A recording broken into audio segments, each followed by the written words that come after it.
US Agency of International Development, the building there behind me now closed. The sign here for that building, USAID, painted over, someone there scribbling in protest. Thousands of workers at USAID have been fired. Elizabeth, we're outside what used to be the USAID building. We see a big black plastic over there. That used to be the sign. Yeah, the sign actually used to be up there on the stone, and then there was our logo there in the window. This had been the main USAID building for many years. How does it make you feel looking at that today?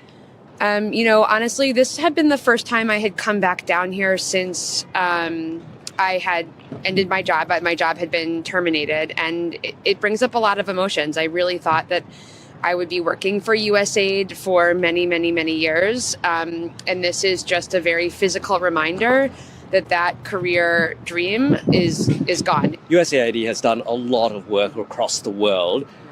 Can you tell us why someone, say, sitting in India should be concerned about what's happened here in Washington, D.C.? Absolutely. So USAID was created in 1961, and since then has been helping countries all around the world. India, along with other countries, what I would be concerned about is people living with HIV/AIDS and also people with tuberculosis. Now, my fear is that when help is needed, and whether that is making sure that people living with HIV are getting the medications that they need, or in the worst case scenario, if there's a bad flood or a bad earthquake, that USAID, which was the agency that would respond on behalf of the US government, is not going to be there to save lives. Elon Musk has called USAID a crazy waste of money. There are a lot of people that agree with him. What do you have to say to them? It's been very hurtful to see how quickly both Elon Musk and President Trump have turned public sentiment against not only USAID, but all of my fellow colleagues across the federal government. We join these jobs and we join these departments and agencies because we truly want to do good, not only by US taxpayer dollars and US citizens, but really bringing our values around the world. Thank you very much, Thank you, Elizabeth, for joining us.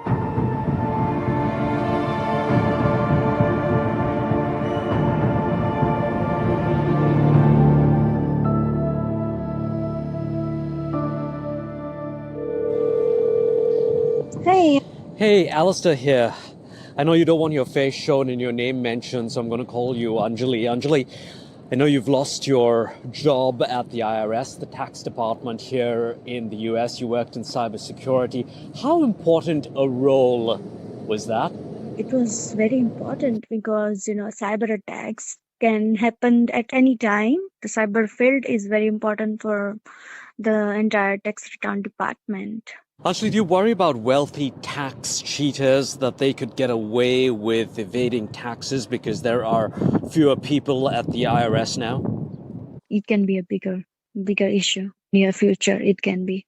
Anjali, how are you coping at home? How are things at home? Yeah, so I have to pay loans for my house, and I have 4-year-old son. I live with my retired parents, so a lot of responsibility on me and my husband. But now for single income, it's going to be very hard for us.